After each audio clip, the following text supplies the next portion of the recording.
Hello,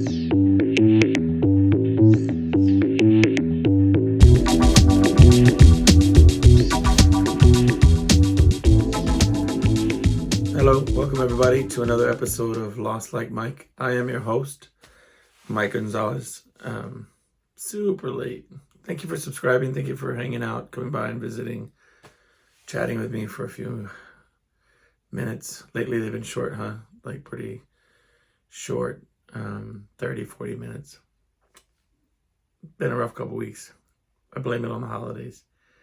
But yeah, I'm super late this week.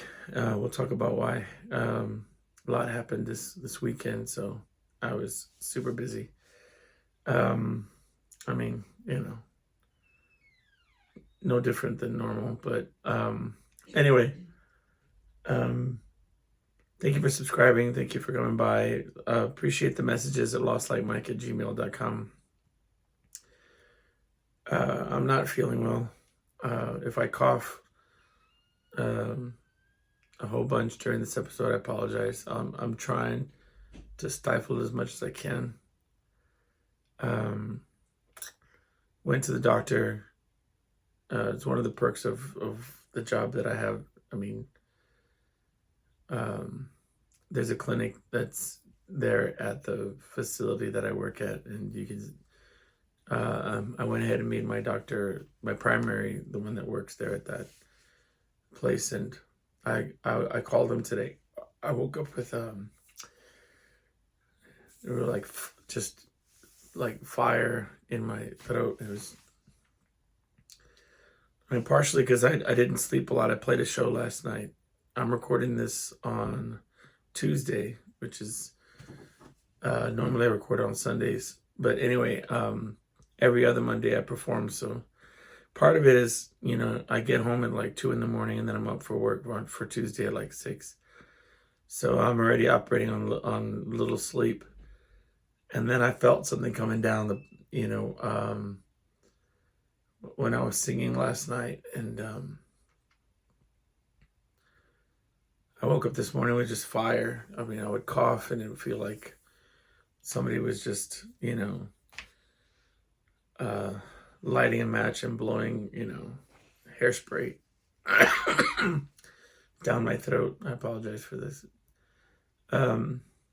Anyway, I'm in one of those situations. If I don't record right now, then I'm not going to end up recording until next Sunday. I haven't missed an episode yet, so I don't want to miss one,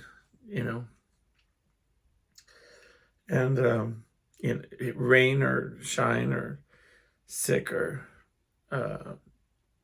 depressed, whatever it is, I'm going to record the episodes. That's my deal to myself, so that I can, really get it out of my system and really clear my thoughts. You know what I mean?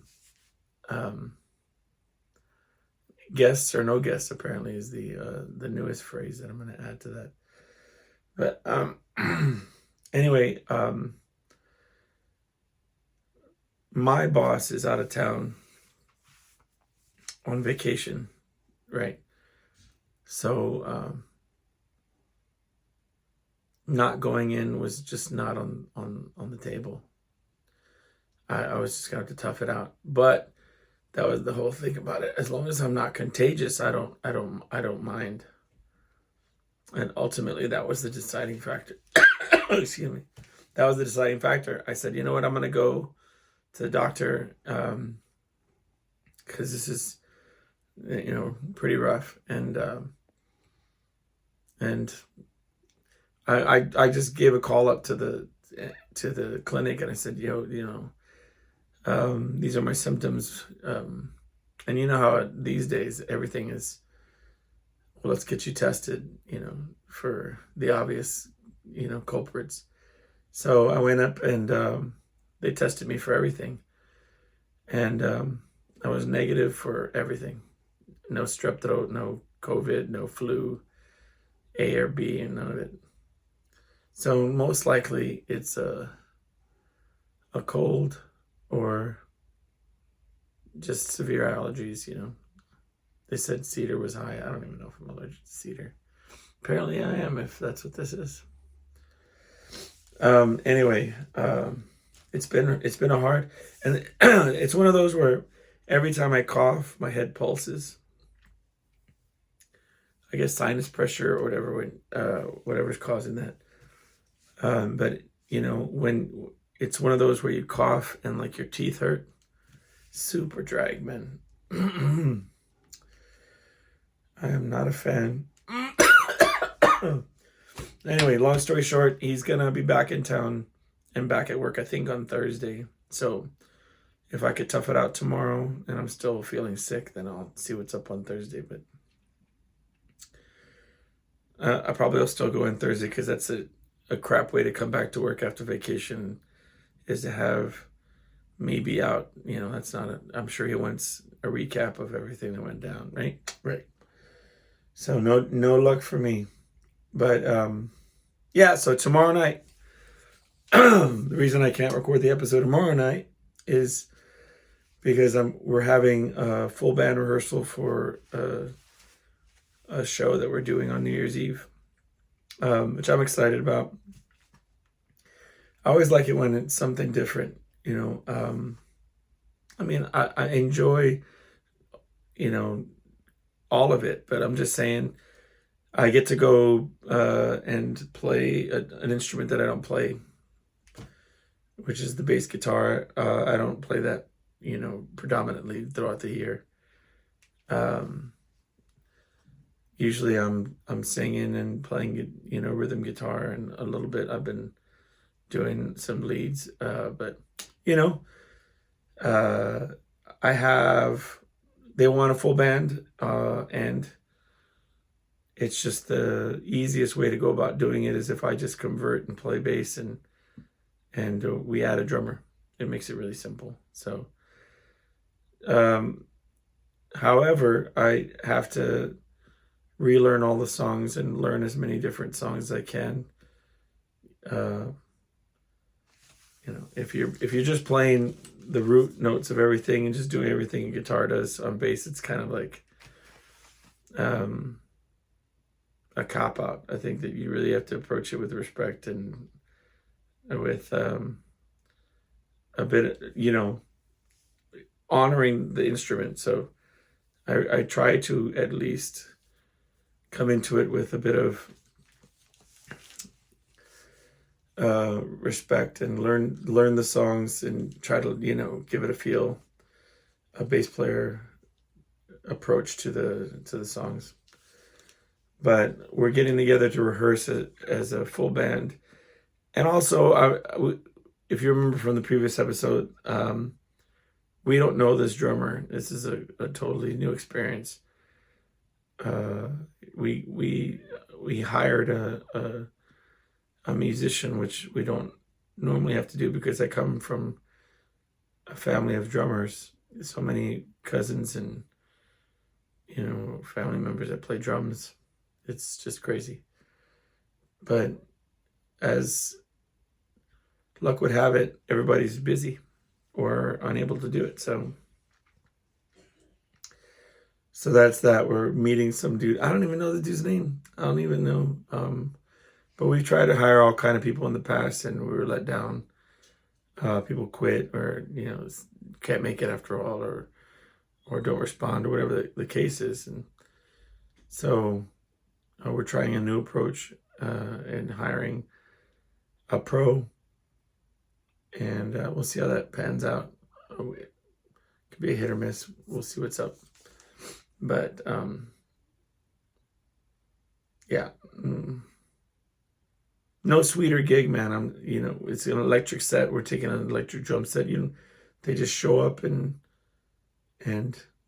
as a drummer, if you know a drummer, that's a really large plus, because normally you have to lug around a whole bunch of garbage, like all of that that's behind me. If you're watching on the video, you have to haul around a bunch of equipment to set up your drum set, and this particular show is a small stage, so it's going to be a setup electric kit, compact and simple, and you just make money to show up and play drums. Yeah. I do have a lot of respect for the bass guitar and for being a bass player. The first time I was ever in a band, I was helping out my brother's band. I call it my brother's band because, well, my cousins were in it too, but basically they had this rock and roll group, and they were looking for a bass player, and I was like, I'll do it. And so I had to learn bass from scratch. And by the end of it, I recorded a record with them and did pretty okay as far as like I played all my own tracks, and at least they didn't have to, sub my parts out to other people. I was 13 or 14 when I started with them. And at the time I was playing guitar in a church. So I knew some fundamentals, chords and whatnot, but very novice. I was, the typical 13, 14-year-old guitar player that was writing songs with like the 2 chords I knew, 3 chords I knew. Anyway, I'm not gonna, that doesn't matter. Shoot. But yeah, I really just dove in on the deep end and tried to learn as much as I could and become the best that I could at it. My voice was garbage back then. They wouldn't let me get on the mic for the most part. Wasn't allowed to sing on the microphone because, not only was it puberty and coming, the Peter Brady syndrome, but I also couldn't find the key, at all.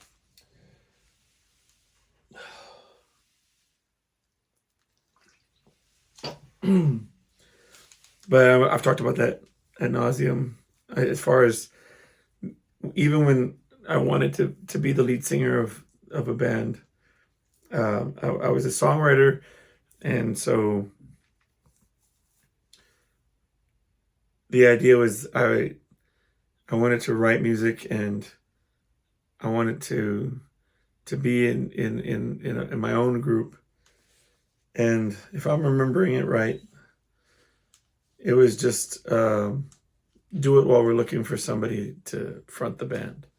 Like I'll play bass and hold the spot of singing, and then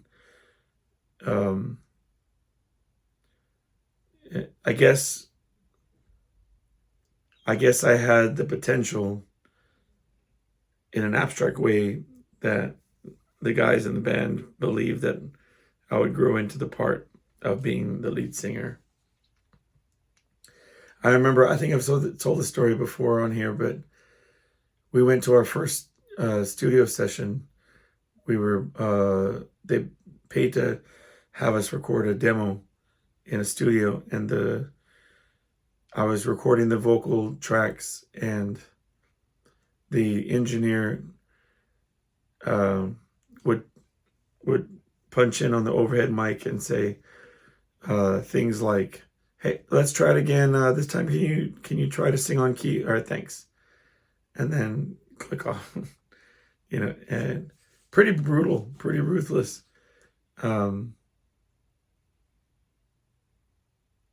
I remember I would write songs and I would want somebody to sing it because I would thought, I would like what I would write, but I don't know. So I struggled for many years, actually.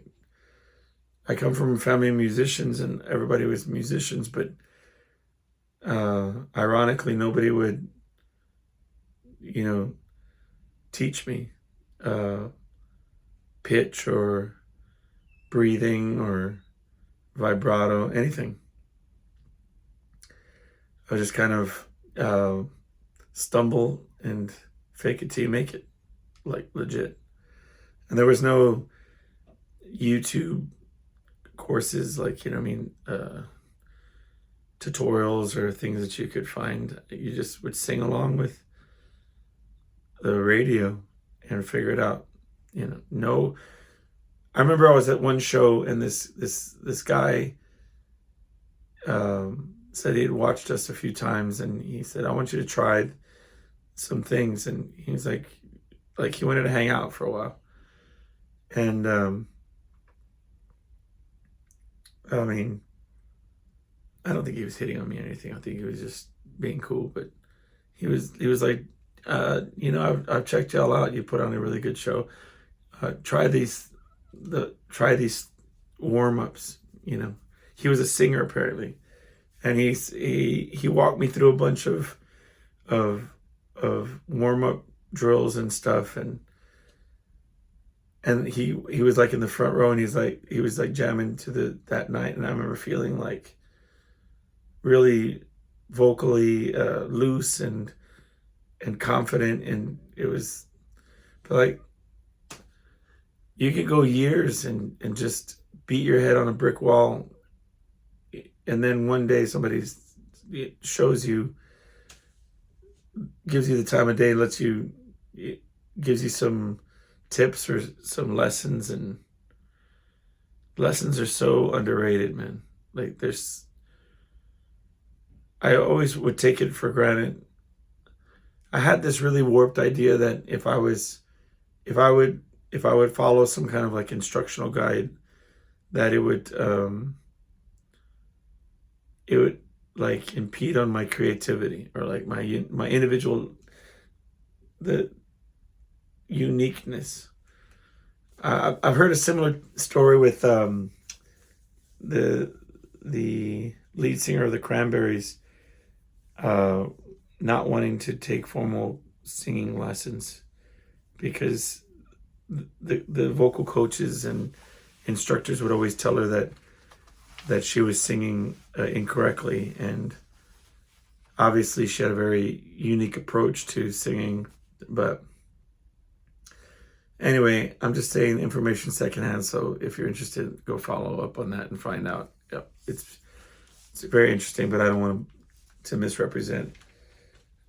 Much respect for that approach of honoring your individuality and your uniqueness. I'm just saying the fundamentals.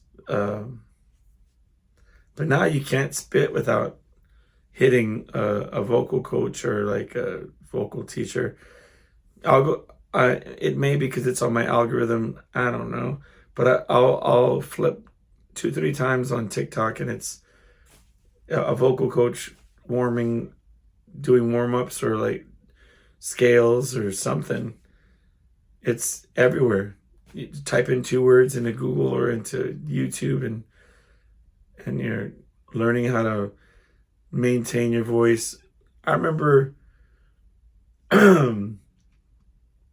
hearing one time on a NPR interview with some blues singer that he would eat some type of fish, and it had like fish oil on it, and he would eat one every time he was going to sing. And so the longest time I was trying to figure out where I could find this fish oil, this fish to eat. I don't know what kind of fish now. That's been so many years.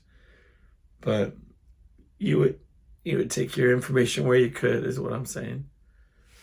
But I remember this. I was hanging out with this girl, and she was in choir, and I was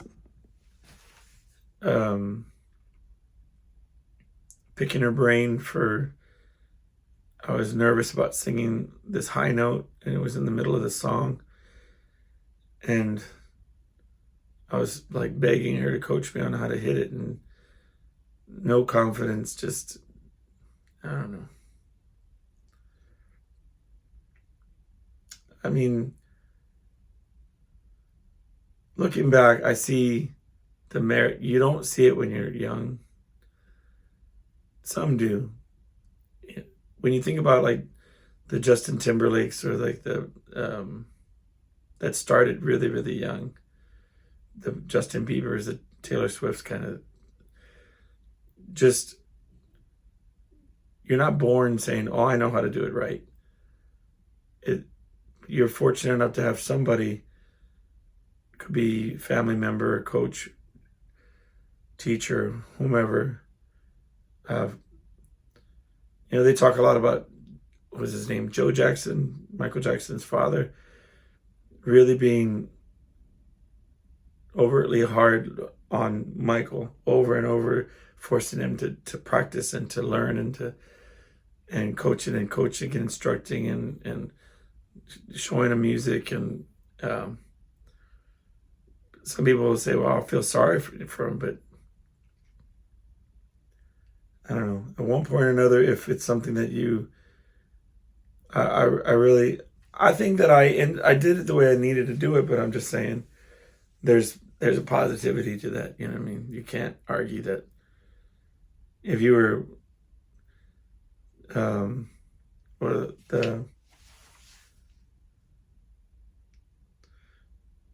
if you were pushed like that and somebody refined your raw talent and made it something phenomenal, I think that you can resent it all you want, but at the end of the day, you got to be thankful. I would be anyway.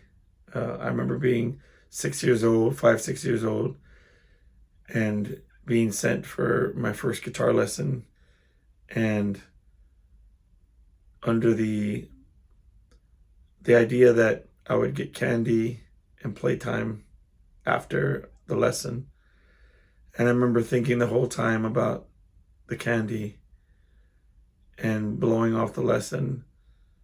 But nobody was like, you need to stick to it. You need to do it. Quit your being whatever way you're being. Nobody ever did that. It was just like, well, I guess it's not for them. And then I was donezo. And not to get it back until I was 12 or 13. But you know what I mean? Like, it's one of those things where I have no regrets. I am who I am. Speaking of that, I remember my approach to bass was very much like that. I remember being in the studio when we were recording, and when I tell you that I was learning and learning and learning, I remember him saying, the engineer that was recording that band, he was a really great local bass player. Everybody in the group, I was young, so I didn't know which way of Tuesday, but I was like, dude, like, teach me, show me something. And the studio was right above a music store. And the guys like finally got tired of me begging. He was like, come on, let's go.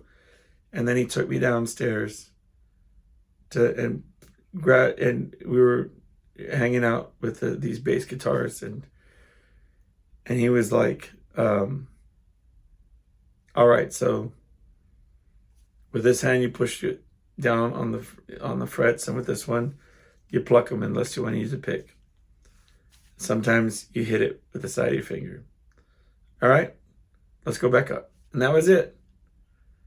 That was like his big lesson. I remember being so disappointed. Like, there was this one time I was at this church function, and this guy was doing like this really aggressive slap bass, like, like, just sounded great. And it was like in this gospel ensemble, and he was just playing the heck out of it. And I was like really impressed, so much so that, not knowing anybody at the church or in the band, I was like, I'm gonna go meet that dude, and I'm gonna ask him what's up, like, what are his influences, or where I can learn some of that style. And I waited. There was a lot of people hanging out. They were talking, whatever. And I went up to the bass player, and his answer was, "Oh, just by the grace of God." I said, yeah, I get that. So God was involved, but where did you learn? Like, where do you pick up those riffs and stuff? It just, I give it up to God. I asked him, and God just, and I'm like, okay, dude, I get it. Because it's not like I'm not, you know what I'm saying? willing to buy that. But even then, you should say, yeah, I trusted in God, and then I went to the music store and I bought these books by whatever bass player at the time.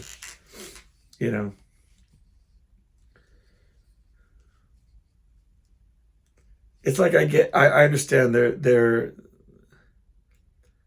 out there playing music in that context to try to worship God and get people, save people and get people involved. I get that, but it's kind of like it misses the mark when you can't just be real with somebody. Like I remember one time we were at this show, and somebody threw in a folded $20 bill in the tip jar. We were having a rough night. We really needed the money. So I reached in to get the $20 bill, and it was one of those fake $20 bills where you flip it over and it's like a Bible verse, and it says something similar to like, this is more valuable than money or something like that. You know what I mean? Like or like you shouldn't be so whatever about money. I don't know. But I remember being so mad, like thinking like, I don't even know if I'm going to be able to afford parking, but like, why would you trick me? Like, I'm not going to go, oh, how sweet. I'm going to think about God in a positive way now that you hornswoggled me with this fake ass $20 bill and got my hopes up that I was going to be able to afford dinner tonight. And now I'm going to just angrily throw it in the garbage because I don't even want somebody else to get tricked like that. That's so... I don't know why that reminds me of this, but I remember I was with my daughter and we were at the store, and they had a gag $100 bill. I could tell right away it was fake, but it was like a folded up $100 bill, and somebody had ripped it out of the prank package and put it out so that it could trick people. And my daughter was she was 7 or 8 at the time, just last year or whatever. And she was like, is this, money, Daddy? And I'm like, no, dude, it's fake, baby. It's fake. And then she's like, oh, well, maybe we should put it out. I explained to her that it was like a gag. It was to trick people or whatever. Oh, well, maybe we should trick Mama. Like, let's go put it out and have Mama come by. But once we picked it up, like, I have this weird like responsibility thing with myself that I can't just set it down. I had to like hide it under stuff. I was like, I hope nobody finds this ever in the universe. I don't know. Sometimes I feel sick like that. Like,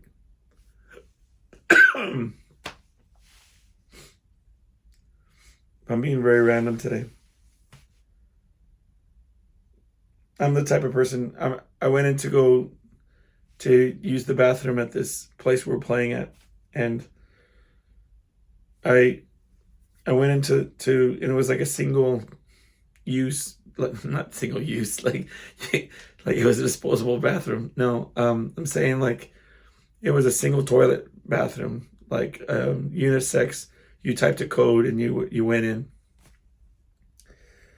and I went into this little single toilet restroom. And it was dirty, but like in such a way that it appeared that I made it dirty. In my mind, I'm thinking I can't walk out this door because the next person that comes in is going to think, man, that guy was super dirty. And that's how crazy I am. I actually sat there and cleaned the restroom at this place that we were performing at. Because I couldn't, wrap my mind around, like, I had to ask the guy for the code to go into the restroom. And so, I don't know, it was probably a female. I don't remember, but I had to ask them for the code to get in because it was a small established restaurant or whatever. Silliness.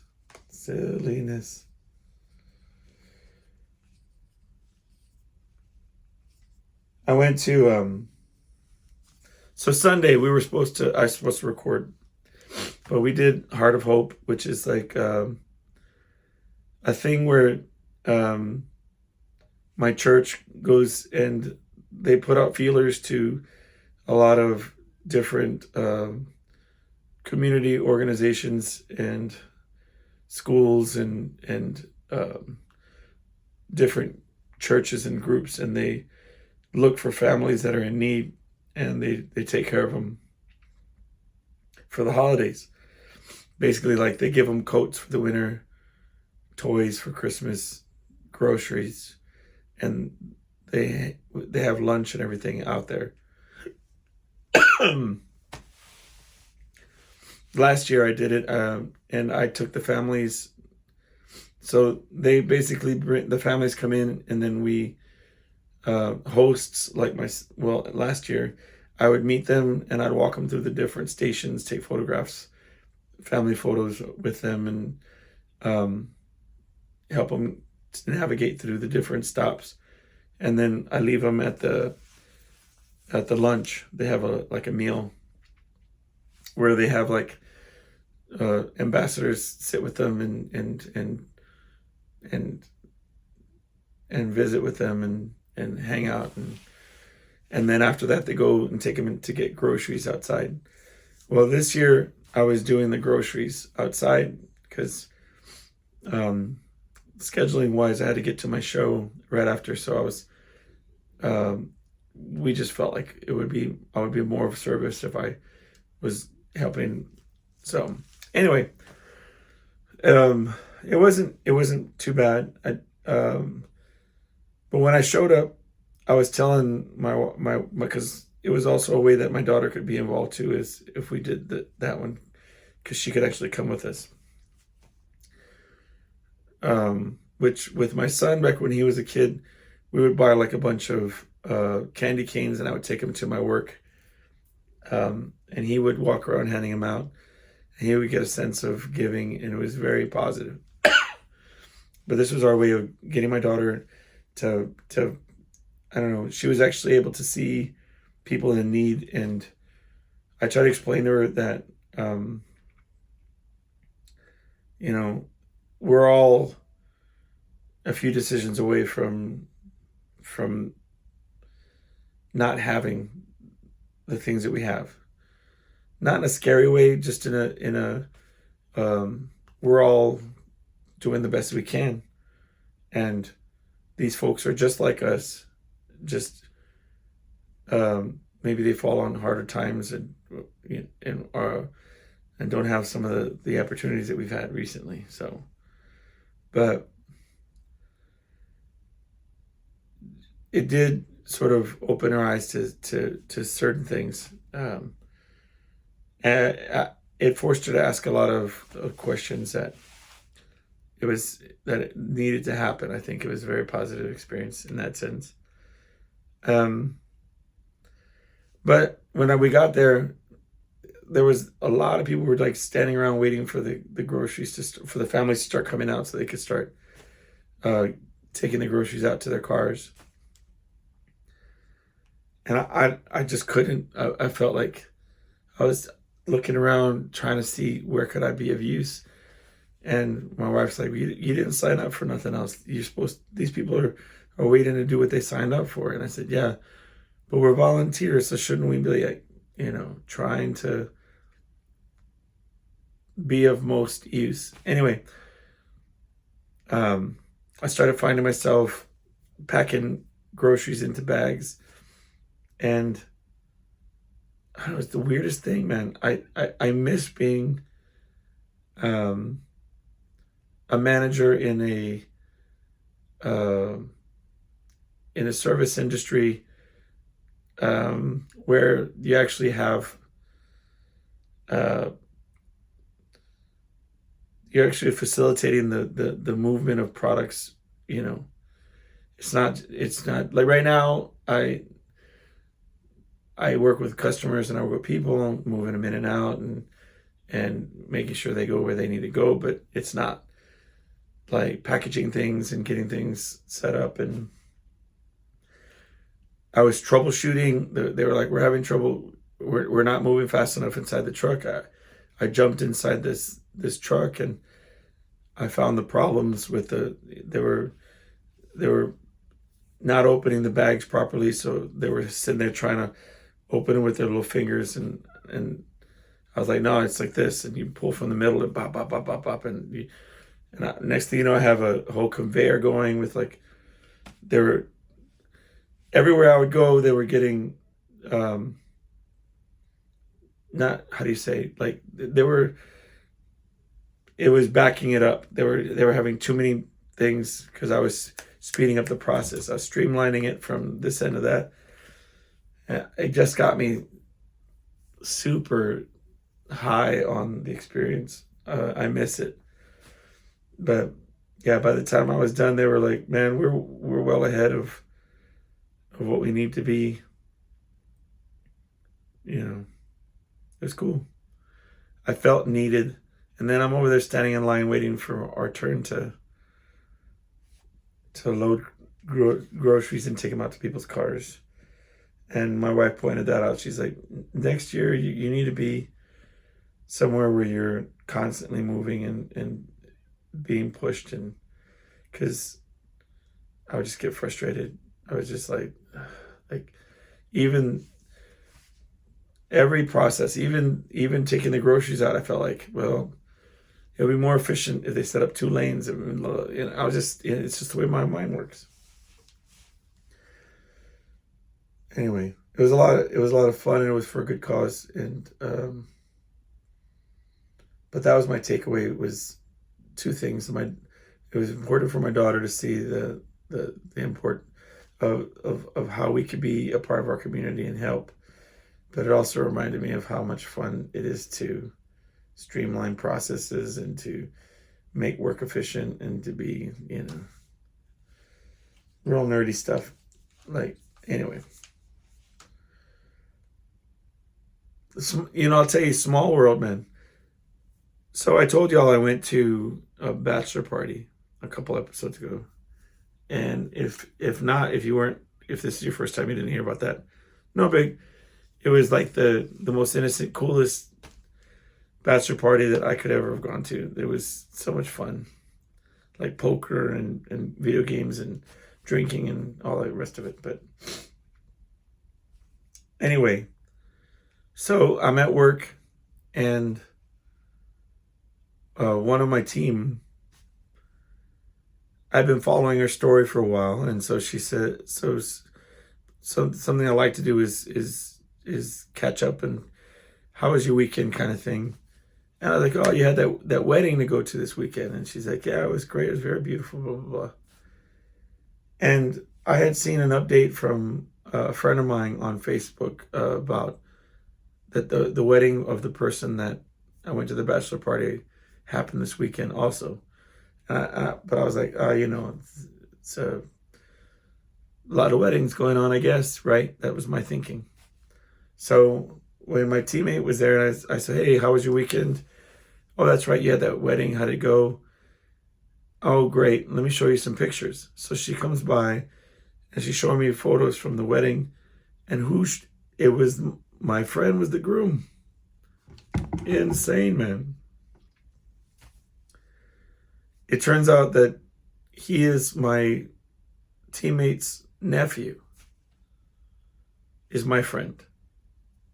And I've been working with, unknowing of this for like 2 years now.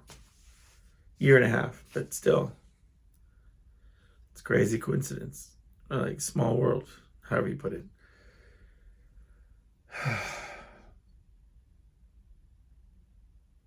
Anyway. So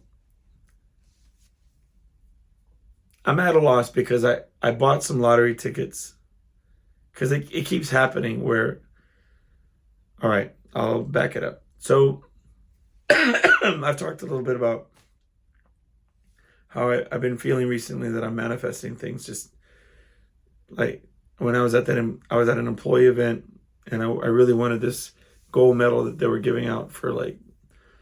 I was like, I don't even know why they're giving out those medals, but I was here, I was bowling. I want to get a medal, and then they were like, they called my name out for well, it was for, they said I was the most dangerous bowler because I was throwing the balls really hard or whatever. I guess it was a lot of fun, but they gave me a gold medal, so I felt like I just manifested it. And then at my work, they were selling tickets to a raffle for this big handmade Christmas wreath that was, worth a lot of money, but people were throwing down $20 to get multiple raffle tickets, and I bought one ticket. And in my mind, I said, it's going to be funny because I'm going to win. And then I'm sitting there, and my coworker's getting ready to pull the name, and she pulls the ticket, and she turns and hands it. She said, all right, read it to the witnesses who won.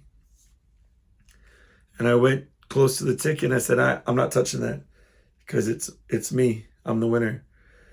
And all the witnesses were like, it's fixed. It's a scam. And I'm like, dude, that's why I didn't touch it, because I knew y'all were going to say that.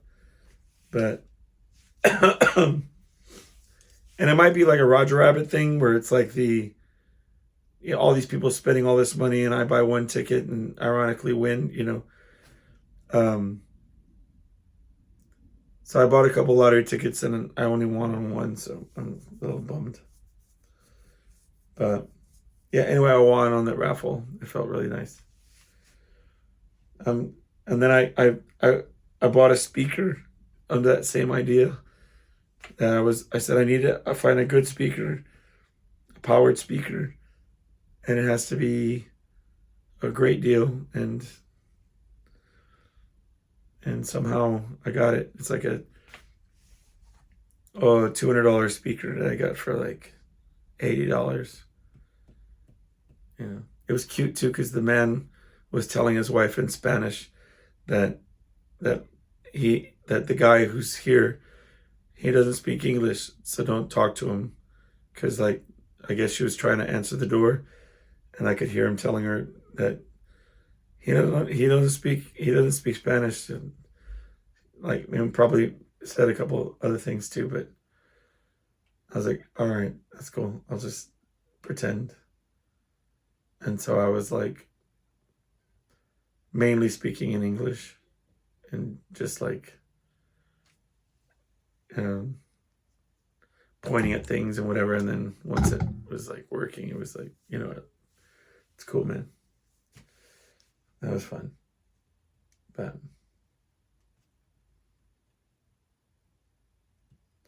I have been doing better. I haven't just been buying things. I really been trying to not.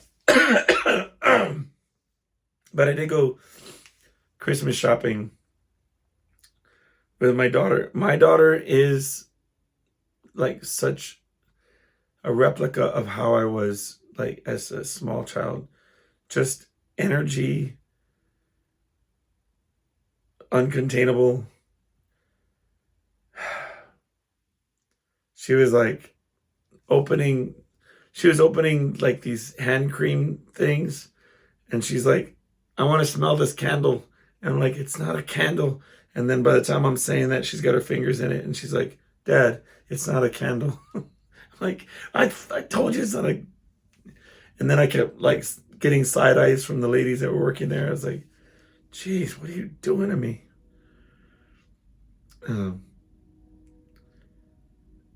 Yeah. But I think it's because she was enjoying the process of Christmas shopping with me. She just couldn't contain herself. She started dancing to the Christmas music, and then she fell down.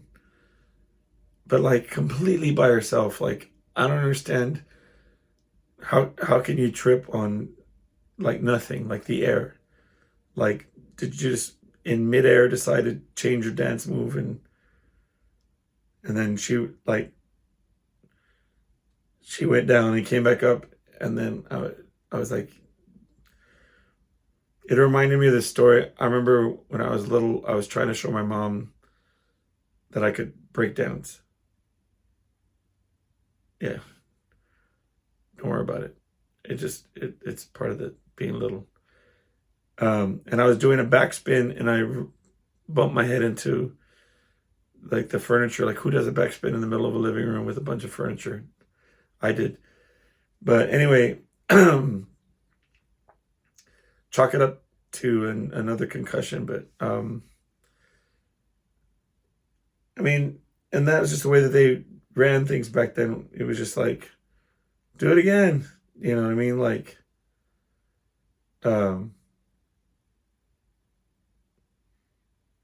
but in my head, I was like, I'm not going to do that. I'm not going to say something like that. But I was like, I got down in front of her. I was like, are you hurting for real? And she was like, yeah, it hurts on that. Because my daughter, you know, she has hip dysplasia. So if she hits wrong, then it hurts her whole leg. And it's enough to break your heart like in 2 seconds, man. But I just carried her around for a while, and we were okay. She didn't cry or anything.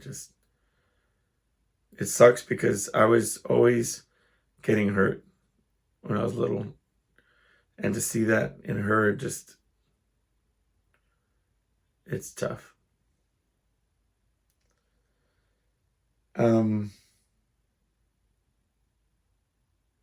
Anyway, I'm glad that I toughed it out. I was really worried because I did cough a little bit, but I'm telling you, I was garbage all day, man. Just awful. I mean, I want to tell you about this one thing, but I really can't, because I don't want to talk about anybody that I work with. And I'm not saying something negative, but I made a deal that I didn't want to talk about anything like that. But let's just say I was really trying to stifle my coughs. I didn't want to cough in front of people at work. All right. One last story, and then I'm going to call it a day, because we're running a pretty full episode today. I took my daughter I took my daughter to the park to go play. And, you know, we've got it down. We know we hit up the merry-go-round. We like the slides. And then there's this big mushroom thing where they have these handles and you slide around in circles. And I have to lift her up, and she holds on. We've got this routine. We know what we're doing, and we try to go when nobody else is there. That's on me. Which I'm not trying to pass it on to her. She's very sociable. I save my social awkwardness for whatever. If people are there, we get down. It's no big deal. And so we're on the merry-go-round, and this little boy walks up. And if I'm being honest, he reminded me of my brother when we were young. Because, you know, my brother was a little chubby, and he just had this face about him. And this kid had that kind of face. And I go, hey, man, you want to get on? And he was like, yeah. He reminded me of Eeyore sometimes, the way he talked. And so I was like, okay, cool. And if you're not going to remember the story for the 4th of July, but there was one time where I let kids get on the merry-go-round with my baby, and they wanted to knock off and like not hold on and stand up and do all this crazy stuff. And while I was spinning them around, one of them flew off. Not my fault. Whatever. Anyway, so when he got on, I said, listen, one rule though, and if I'm spinning it too fast, I just need you to say pineapple. And apparently pineapple is a safe word, like in a lot of different situations. I didn't think about it like that. I just thought it was a funny word and I wanted to say pineapple. If you want to stop, we'll get back to why that's even being said. But the kid's like, cool, okay, so pineapple, got it. And um so what do we say when we want to start? And at first he said, well, I guess start if we want to start. And I thought, okay, here we go. And I started spinning around. And right away, he was like, pineapple, pineapple. I was like, all right, cool, man. Slow down, slow down. And he's like, okay, how about apple to start it? And then I forget what the other word was. And then pineapple to stop it. So it was like apple to start. Oh, banana. So he's like, and the way he said it was like, we'll say apple and we'll start. And then we'll just say banana, banana, banana to go faster. And then we'll say pineapple stop, right? So while this is going on, we're doing it. And then his little sister shows up. And I mean, look, I ended up finding out that he was like 9 years old and his sister was like 4. There's this little girl. But she was like, banana, banana. She wanted to go so fast. And I was like, dude, I'm not going to go faster. And she's like, banana. I was like, no, dude. And it turned out her parents finally came over like after a long time.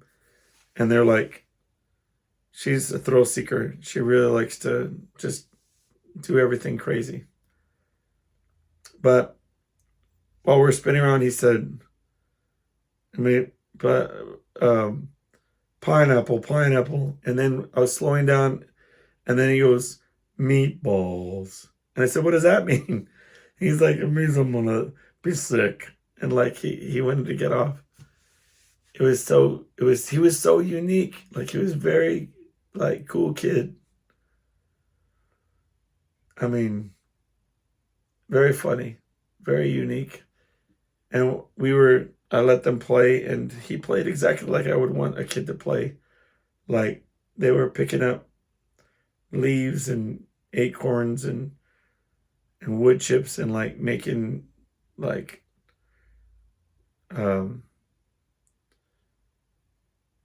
dinner plates and lunches and stuff. It was cute. It was very, like, I don't know, innocent. Like my little girl would tell him, why don't you get on this giant mushroom thing that spins around? And he's like, no, come over here, guys. And then he started going over and he stops in the middle of it and he says, asthma. And I was like, hey, man, take your time. We were just walking. It was the cutest thing. And then we had to leave. And then he was like if he was asking if we could stay for like another 20 minutes or something. I was like, we can't. We're out of time. And I said, we'll see you like next week or something. And he was like, probably not, because I stay with my dad. It was just he was very solemn and like Eeyore, but he was very sweet. I don't know. But he had one of those personalities that just, I don't know, stuck out. I was telling my daughter, she has this thing where she meets kids like crazy at the park, at schools, wherever she is. But if you ask her, okay, well, what was their names? And she won't remember, or she won't, like this kid. She told her name, and she knew his name for like a second. But she's like, I don't know their names. I was like, damn, savage. But I think it's mainly because it's just not the important part of it. I think that playing and getting to know kids like that in just a peripheral way is the nature of it, because she'll probably never see him again. That's kind of a drag. But anyway, I'll probably post this I'll probably post this tonight. I won't edit it. If I said something where I put my foot in my mouth, it'll be there. Please like and subscribe, and thank you for hanging out with me. Be sure to message me at lostlikemike@gmail.com, and just let me know topics you want to talk about, or guests you'd like for me to have, or if you'd like to be a guest. I got one request recently, and I keep forgetting to hit them up. I want to hit them up to edit some episodes too. Anyway, y'all take care. I will see y'all on Sunday.